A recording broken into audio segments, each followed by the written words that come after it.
So, as I said, tonight's conversation is about hike safety, and there's a whole bunch of reasons I want to talk about hike safety, because there's a lot of people who go out on hikes or even long walks without a hiking business, a hiking company that they work with. And so they're taking the hike safety into their own hands, and I want to make sure that you're ready for any incident that might happen on the trails. Now, whether you're a walker, whether you're a runner, whether you're out with your girlfriends hiking, there's a lot of things that I'm going to cover off tonight that are quite good for you to be aware of. So there's going to be top 10 things to take a note of, and I'll put them down on a post later, but you might also make a note of these or watch this later on for you. So top 10 tips on how to keep safe on a hike, and what are those things that you might put in your backpack, what are those things you might take with you so that you can be safe on a hike. Now, let's think about that. Why do I need to get stressed about it? You know, I just go walking with my mates. I'm not going to have any issues. Do you know that most of the problems happen on a hike because someone trips over a twig, literally? You know, here we've got a lot of people going, you know, it's very unsafe to walk across rocks, but you know, most of the accidents, you just topple up over a twig.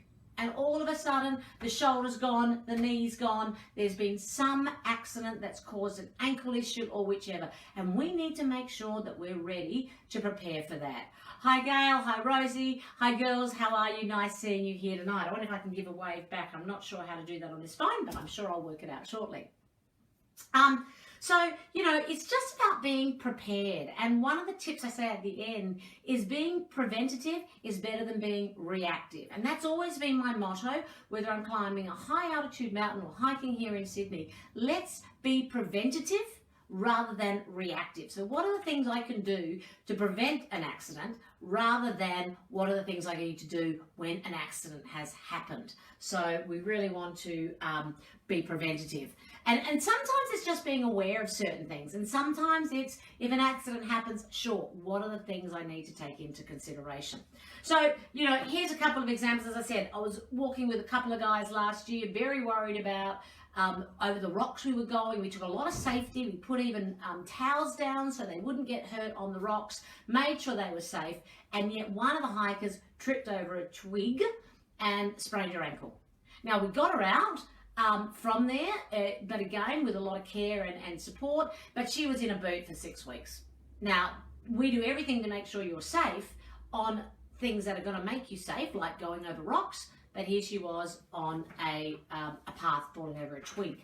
There's another thing. Today we were out on the trails, and this dad and his daughter are out walking around, and Dad said to me, they were going down this side path and they ran into us, and I said, where are you going? And he goes, I'm going up the hill. Oh, I said, if you're going up the hill, come with us. So we walked a little way, not far, 100 metres. And I said, so what's your final destination? And he said, Davidson. Well, I went, hold it. You said you were going up the hill, and up the hill was St. Ives. Now have a look at the map, guys. If you're from Sydney, St. Ives and Davidson are a long way away from each other. So in fact, he wasn't going up the hill. He was supposed to be going down the hill. So when he said to me, when I said, where are you going? He goes, oh, we're going to go up the hill. I, you know, just assumed that he knew where he was going. And then when he said, oh, I want to go to Davidson, I said, okay, are you aware that that's down the hill? So being aware of your bearings, you know how easy it is to get lost on a trail? So some of the tips are about being aware of your bearings as well, and making sure that you're thinking about your trail when you're going out on one, and looking at some safety measures when you're out on the trail, because poor old dad and daughter were going in the wrong direction. Luckily, you can't get lost in St. Ives or Davidson, but somewhere else, and you certainly could. Now, as you know, I always prepare my notes so that I can make sure I don't go off track. So tonight, hello Sandy, how are you? Great to see you here tonight, and great to see everyone else. If you aren't waving at me, I see a few faces in the numbers up the top, so good to see you online.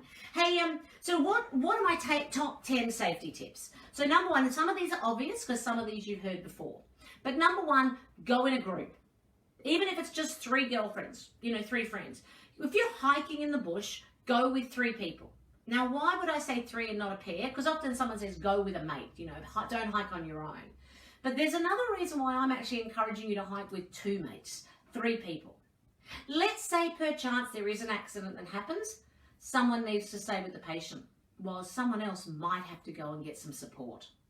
You don't leave a patient on their own. So if someone has a fall or they have some issue, you can't leave them on their own and go and run for help, because what if something else happens to that patient? So really good idea if you're going off track that you hike with a group of people. So 2 or 3 of you, 3 or 4 of you would be better than 2. All right. So certainly don't hike on your own. And secondly, try and hike with 2 other people. So 3 people on a hike would be minimum, would be my recommendation. Hi Andrew, thanks for watching again. A regular Sunday night follower. Thank you for that. So that's number 1. Also tell someone your intent. So if you're going out hiking, it's always a good idea. Maybe just put a post up on Facebook. Hey, we're out exploring today. You know, tell your mates, hey, we're going off to an exploratory hike on Wednesday. Just so that somebody knows that you're out on the trails. Because if perchance something goes wrong, at least someone's watching for you. They're listening out for you, thinking about where you are. And especially if you don't come back for late, they at least know what's going on. Hi, James. How are you? Nice to see you. Here's a wave back. Good to see some faces here on the screen tonight. So our topic has been the top 10 top 10 hike safety tips to keep you safe on the trail. Our first one is hike in 3s or 4s, or hike more than 3 people. And let someone know your intent. That's number 1. Very simple, not that hard, just don't go on your own. You can go on your own if you've got all the training and all the experience, but not everyone has done a wilderness first aid course. Not everyone understands navigation. Not everyone has a sense of direction. So really stick with the rules, hike in 3s or above. Number 2, stay on a well-known trail. If you're going to go off trail, do so with a company that understands it. Hi Rosie, I said hi earlier, but she is writing hello. Thank you, darling, nice seeing you. If you're going to go on a hike on your own, not with a group, go out on a well-known hiking trail. So use the paths that are out there, use the trails that are out there, and use the maps. There's plenty of good maps out there, so you have an idea of where you're going. If you're going to go bush, do it with a professional group, not on your own, because then, when I say bush, I mean off track, because you don't always know what is the gradient of the trail. You don't know when the hills are coming up. You don't know how long it is. You don't know what other challenges you might have in front of you. So stick with well-known hiking trails is a highly good recommendation. Want to go crazy? Come with a hiking group. So that's recommendation number 2. Hi Margaret, how are you? I think if I keep saying hello to everybody, I'll lose a few, so I'll wave as you come online. So tonight is the top 10 safety tips for hiking. Now, one of the things I really want to go through is what do you put in your backpack? And this is really key. I've got a few toys down here, so I'm going to pick up my toys and show them to you. But let's go through the basics. Number 1, you always take water. No problem, we go hiking with water. But actually take some extra water. So it never hurts to take a tiny bottle of 375ml bottle of water, so that it's not just in your bladder. You've obviously got your bladder for water, but sometimes you want to get to water for other things. Maybe, which is number 2, some electrolytes. Now, I love these electrolytes, these SOS. What I love about them is they're so tiny, right? So they're so tiny, and you can have a whole bunch of them, different flavors, and you can just put one of those in your water bottle, and there you've got it. Secondly, always put a bit of water on the back of your neck, right? If you get too hot, put the water down the back of your neck. It'll drop your temperature by 5 degrees. Such a great way when you're hiking in summer. We'll talk about summer hiking in a minute. So water, absolutely essential. When I say food, obviously you go on a hike and you're taking food, right? If you go on a 2-hour or 3-hour hike, you take a snack break. But again, it doesn't hurt to put an extra muesli bar in your backpack. And the reason we're talking about these little things is, what if you're stuck on the trail for 2 hours, 3 hours, 4 hours? What if something does happen and you're lost? You're stuck on the trail waiting for someone to rescue you. You might need some fuel. So again, here's a recommendation: pick up a protein bar, not just a muesli bar, but something like a protein bar. This bar is 350 calories. It has 45 grams of protein. It is a meal, right? So if you are hungry, that is a supply of meal. That's 45 grams of protein, nearly as good as a steak, and 350 calories. So it'll fill you up, give you the energy to keep going, or at least just survive overnight. How much does that weigh? Nothing. So add that to your bag. Sits in the bottom. You don't need it. So 1, water. 2, electrolyte. 3, an extra snack. So make sure that you've always got snacks on your hike, but an extra snack to just sit in the bottom of your bag for that just in case moment. Number 3, the most important thing, and we talked about it yesterday on our massive hike up to Springwood. A couple of the girls said, do I need my Gore-Tex jacket, Sonia? because it's a sunny 22 perfect day, no rain in sight. Yes. Always keep your jacket in your bag. It just sits at the bottom of your bag. You'll never use it, but take it anyhow. We actually used 2 of these yesterday on our hike. We used one because it became a chair, and I'll maybe have a conversation about that later. And 2, I used one for a shelter so that the sun kept off one of our clients. So, you know, it becomes a great tool. It wraps up really light. It sits in your bag, and when you need it, it's one of the most solid pieces of material that you will use. So a Gore-Tex jacket keeps you dry, keeps you protected from the wind. You can put it down and it becomes a seat. It becomes shelter. It's a fantastic, it even became a chair yesterday. It becomes a fantastic item. So don't go home without it. Put it in your backpack. It stays there all the time. And there you've got it, right? Absolutely vital. I love poles. Now, I don't always use them, but I love them in my bag. And one of the things is I recommend is always take poles. If you own them, pop them in your bag. They're just great on that day when you go, oh, I'm just a little bit tired, right? And so then you can help yourself, because when you get tired, you make a mistake. When you get tired, you trip over. When you trip over, you can have an incident. So these will help you when you get tired. And look what else I do. I put gaffer tape or duct tape on the poles. So if I need some duct tape during a hike for fixing up something, for creating something, there it is. So it's a great thing to do is put some gaffer tape. Another thing you should have in your backpack, put some gaffer tape on your hiking pole, and then you've got it there for that emergency. So a wonderful thing to do. Don't forget sun protection, cold protection. If you're going out in sun, get the sun hat, get the sunblock, get your lip balm, have that. If you're heading out in cold, a buff, a beanie, some gloves. Even if you're not using them on the hiking, if you get stuck, you need sun protection. If you get stuck, you need cold protection. We have a situation on a hike, and what if the situation might have occurred at 12 o'clock? And that's fine, middle of the day, everything's good, we've got sun protection, Gore-Tex shade, blah, blah. But what if the incident happened at 4 o'clock and I didn't have some of my warmth protection? It gets cold and chilly, and what if I'm waiting for something for 2 hours?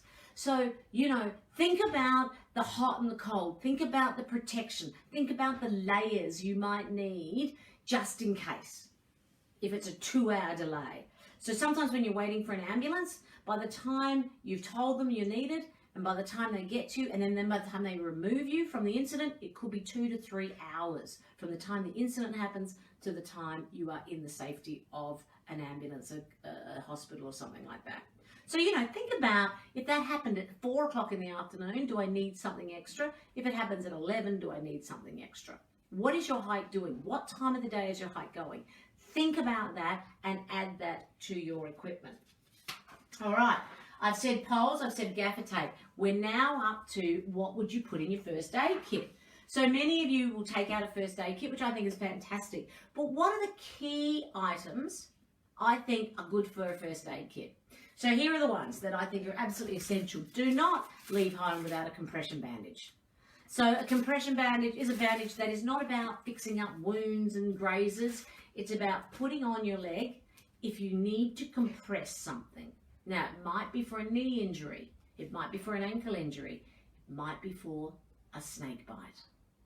And yes, we're in Australia, we have snakes, and we're going to try and avoid them. We're going to be preventative. But if the worst thing happens, you need a compression bandage. Do not go hiking in the bush without one. So pop that in your first aid kit. Number 2, I always carry with me a knee brace. Because again, you might have someone on your hike who has a problem, falls up a cliff, falls down something. A knee brace is a great idea. There's also an ankle brace. So I always carry an ankle brace and a knee brace with me. Hi Sue, how are you? I'm just going through the top 10 preventative things to have when you go hiking. And just at this stage, filling in what we put in our first aid kit. So compression bandage, especially for snakes, but also can be used for other things like bandages. 2, a knee brace is not a bad idea. You know, you just have a bad fall or your knee gets tied, putting a brace on it is always a good idea. So I put that in my backpack. I obviously have some bandages, just one bandage for grazing or bleeding. So along with a compression bandage, I might just have another bandage just in case there's some bleeding. on the hike something happens, you get grazed badly, we want to make sure that wound is protected. So that's a good idea. The other thing I like to take is I always like to have these in my bag, little wet ones. You know, wet ones are great if you've gone to the bathroom. Wet ones are great when you climbed up a hill and you've got char from the burnt wood on your hands. Wet ones are great when you're about to have lunch but you've been sitting in the dirt. And wet ones are great if you want to clean up a wound. So they're nice to have, part of your safety kit, but also part of your health hygiene. So that's a great thing to add. Cold bandage. This is a new one that you may not be aware of. I use it often. In fact, I go through them all the time because I always find someone. I was in Mugamurra last year before, and this lady was walking down on this track, and the rangers are at the top and the rangers are back at the main hut, but she was coming down from this major lookout, and she'd had a little trip. But her foot obviously tripped right underneath her. And you know, when people go to Mugamurra, they aren't seasoned hikers. They're wearing all the wrong clothes and all the wrong shoes, and yet they go and climb these amazing rocks and whatever else. And they have falls and trips. So I always have one of these in my bag. This is called a cool bandage. It's a compression and cooling gel bandage. There's an alternative one. You can't see the packaging because I've taken it out of the packaging. But this one here is a lovely blue, bright blue, cold bandage. So when someone does a sprain, not only am I bandaging it up, I'm actually giving it an ice pack. So if I touch this now, this is cold. This is cold. It's been sitting in my first aid kit, and yet when I touch it, it's cold. So it's a great thing. So it's a compression bandage as well as a cool bandage. So we want to rest, ice, compress, and elevate when we get an accident or an inflammation. So if we can ice it and compress it at the same time with one of these, a fantastic thing to have in your backpack. Pick them up from Chemist Warehouse. Cold bandage, thick tape for blisters. So hot spots. Hot spots are always happening on a hike, and you want to avoid a blister. So the best thing to do is when you get the idea or the thought process of a hot spot, get the thick tape onto it. So I have some just normal thick tape, but this stuff here, look at it. It's really tough, right? It's really thick. It's not thick, but it's really solid. And you can hear the rip, right? It's a nice solid piece of tape. So it's good for everything. Bandages, holding bandages on, but also taping your feet for the hot spots. So get yourself a really thick, not an elastoplast. Elastoplast isn't good enough. It's got to be a really thick elastoplast. So this is good. It comes in all sorts of lengths and whatever else. You only need a bit in your bag. You could also put it on your hiking pole as well, like a gaffer tape.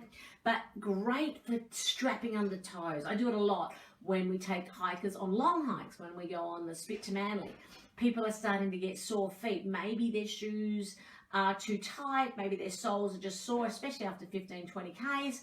Put a bit of this on your feet and you feel like a whole new woman. Oh man. So thick tape for blisters and hot spots, but also I use it to, someone had their foot bandaged the other day, but the bandage was starting to rub. So we wanted to flatten the bandage out, and I used my thick tape just to flatten out the bandage. So then she could walk rather than having the bandage that was rolling back. And as it's rolling back, it's causing friction on her toe. So, you know, great thing to have, useful for all sorts of issues on the trail. Thick tape for blisters, spare battery and phone cable. So here we go. This one, you know, you go out on your hike and you take your phone, and as you're taking your phone, you get into an emergency and you're on the phone to the ambulance for some time, or you've been taking so many photos because it's beautiful, your battery's running out, correct? You're watching your GPS, you've got your GPS going, it's doing your step counter. The battery runs out on these babies. Take your charger with you. Don't forget the cable. Take the charger and the cable, because if you do run out of battery and you're in an emergency, what are you going to do? So again, always good to have that in the bottom of your backpack. Weighs nothing. Pop it in there. It's a great thing to have. This is also something you can pick up from any first aid centre. It's an emergency blanket. You can see that it's this lovely silver alfoil type of look and feel. It's actually a heat blanket, an emergency blanket. So if perchance you're stuck out in the bush, you wrap this around you, you'll get warm. It's a beautiful way of keeping warm, keeping the temperature controlled. So an emergency blanket, all of these things are tiny, aren't they? Absolutely tiny, but they should be in your first aid kit. You'll never use it, but it's better to have it than not have it. So use one of those as an emergency blanket. And like we saw yesterday, we were out yesterday and we ran across a young man. He carried 2 maps with him. We were talking to him about his maps.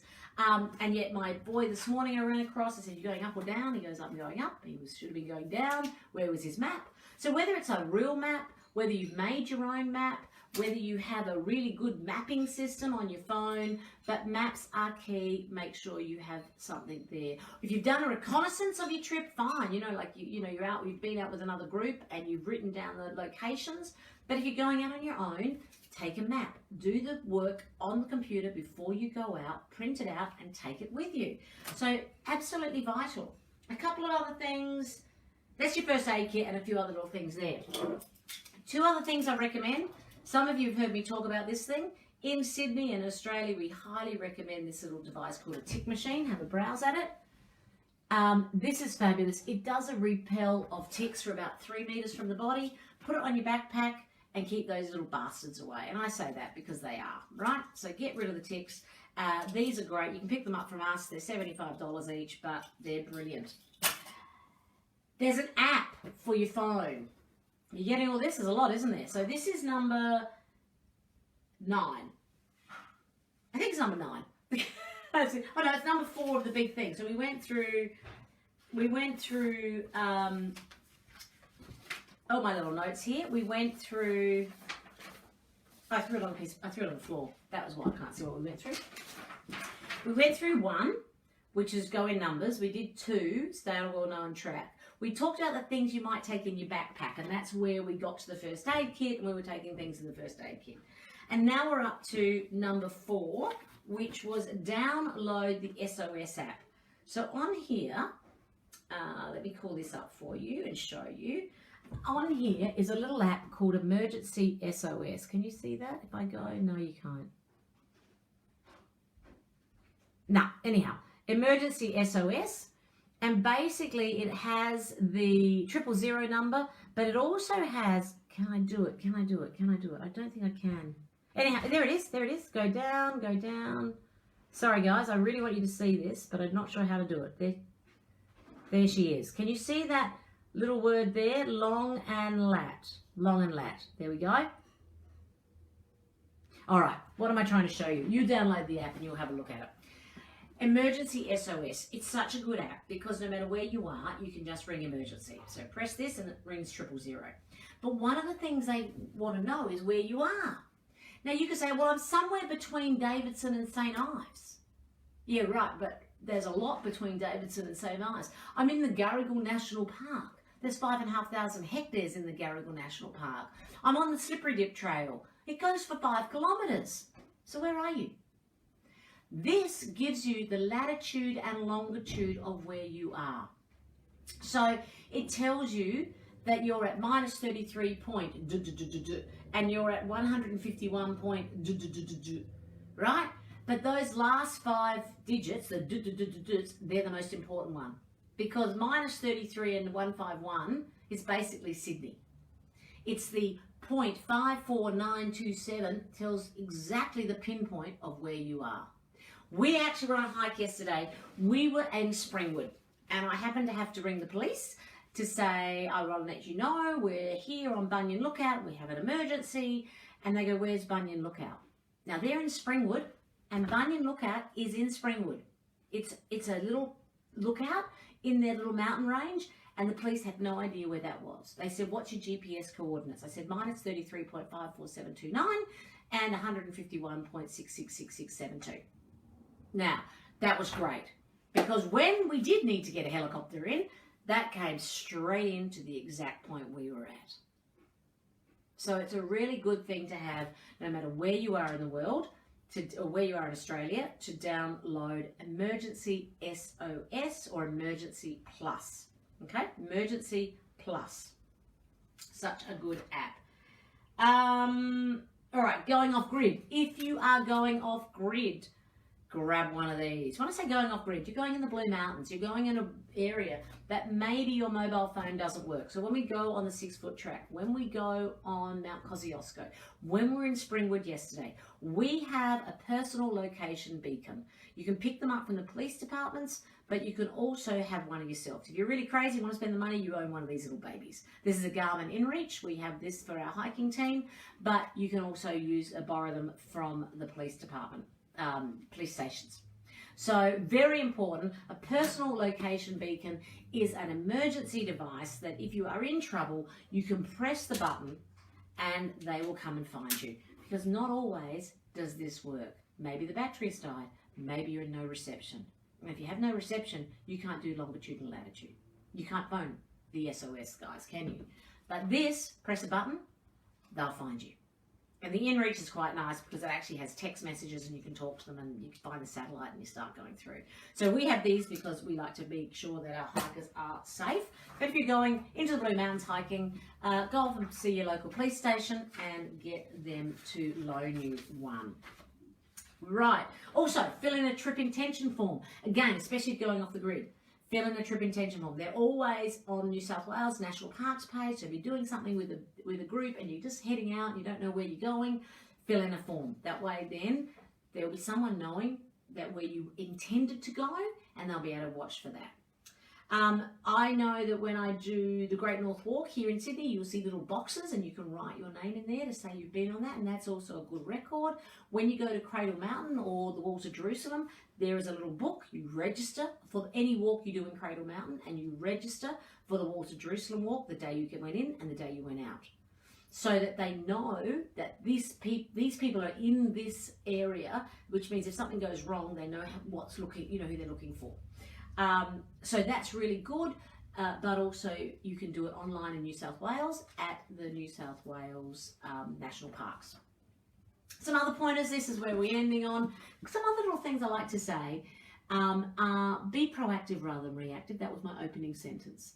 If you can be proactive about your hike, come prepared, think about what you're going to do, then that is so much better than being reactive and trying to solve a problem. So I always like to tell my clients, you know, here's a classic one. I think some of them experienced it yesterday, is if we are going through a tricky trail, I actually ask my clients my hikers to be quiet, to stop talking. Because if we're going through a tricky trail, I want their concentration on the trail. I don't want their concentration on what I had for dinner last night. So it's really important to actually, that way we're being preventative. I'm saying stop talking. So when you go down this tricky path, cross this creek, do this bit here, you're not focusing on what you ate, what you dressed in, what happened last night at dinner. You're actually focusing on where your feet are going and you're going to be safe. When we're crossing the creeks, sometimes I'll hold my clients' hands just to get them across so they feel safe and they get across. Preventative rather than saying, you can do it, come on, let's go. You know, I just help them across if they're feeling a little tentative. Second one, it's always harder on the way back. Think about the Mount Everest mountaineers. What is their goal? Their goal is to get down.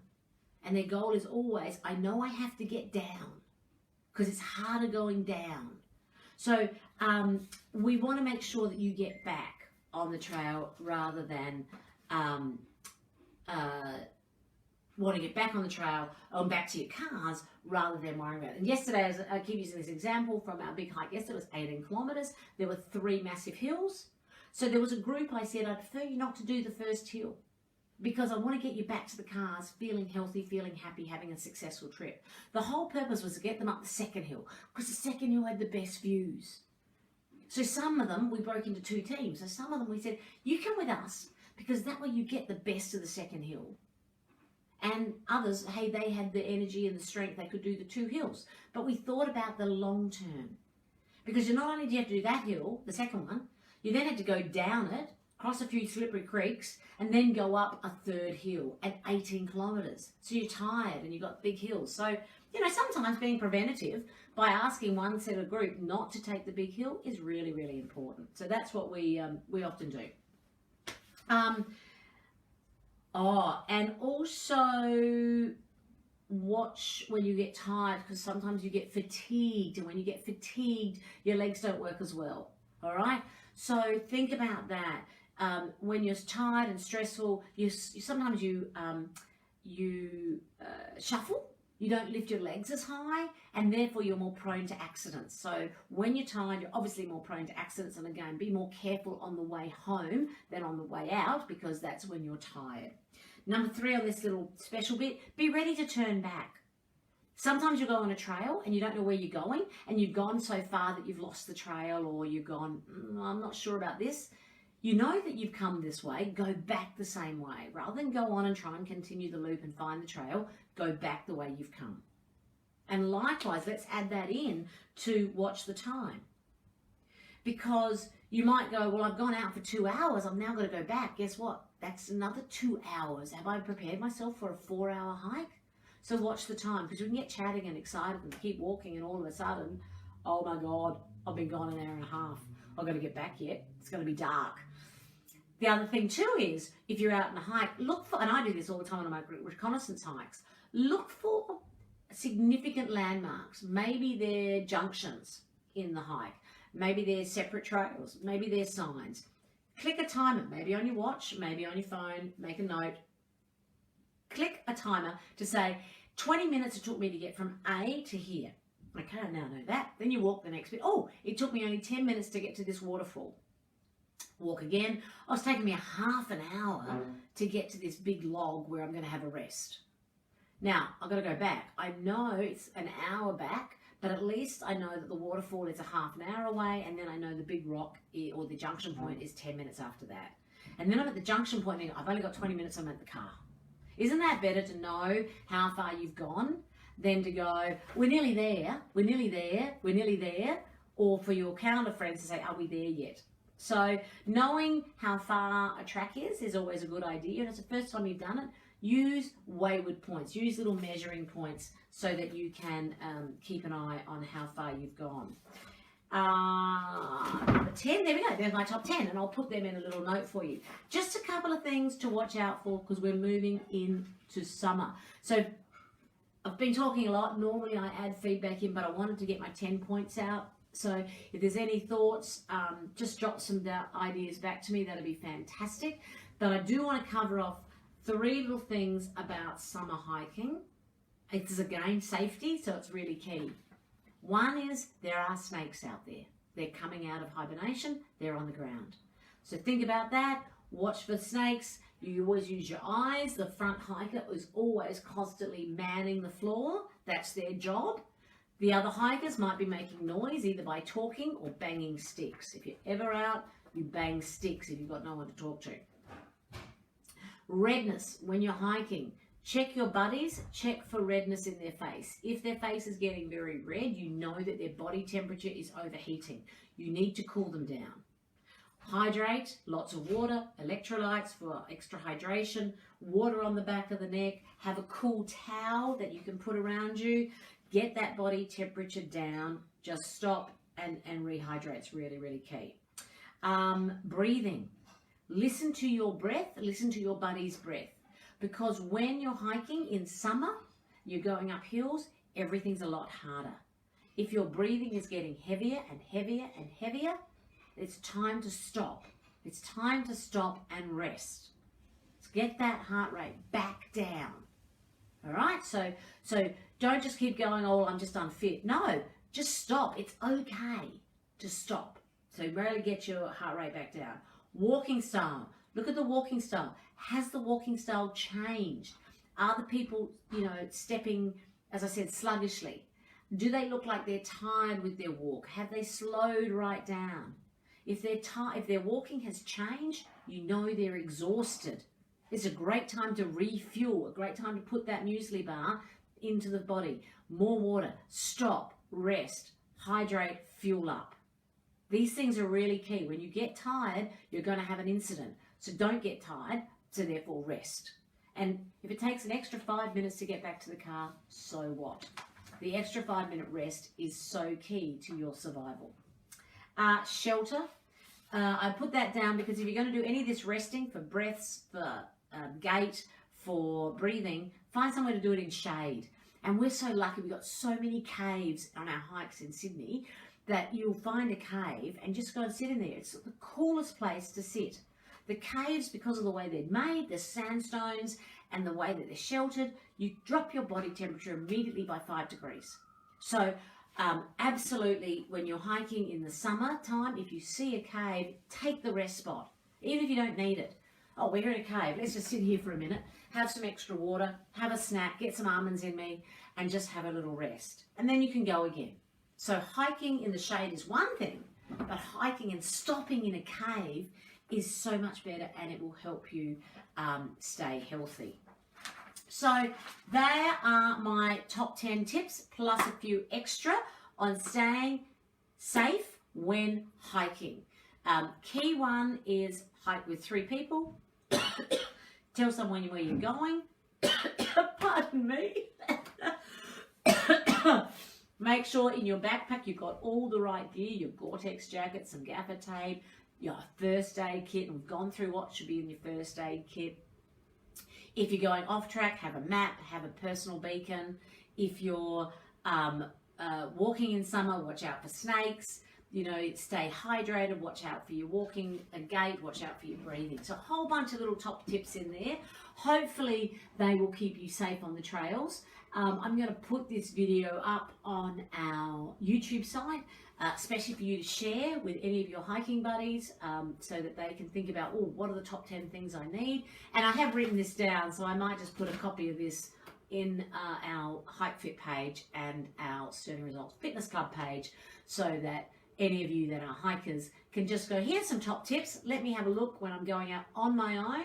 But of course, my biggest recommendation is go out with a hiking group. There are lots of great hiking groups in Sydney. We have affiliates with people out north and south. So if you want to line up with someone and you're not really easy enough to get to the North Shore, because we've got so many hikes in the North Shore, something like 75 hikes that we do in the North Shore and about 3 down south. So we'd love to have you on this side, but you know, we've got affiliates all over the place. We can line you up with those in Queensland. We can line you up with people in Adelaide and Melbourne and Canberra. So if you're out hiking, find a group. It's so much more fun than doing it on your own. I like hiking with a small group, but I love taking out my big group. So, you know, I have my business and then I sneak out and do my own little hikes every now and then. So, you know, find a group that you love hiking with and join them, because they will more than likely keep you safe. And that's what we do. We took out a group yesterday. I had 3 hike coaches, Kelly, who, like myself, a fitness trained and wilderness first aid trained. And then we had our hike coach assistant, Cooper, who is also first aid trained.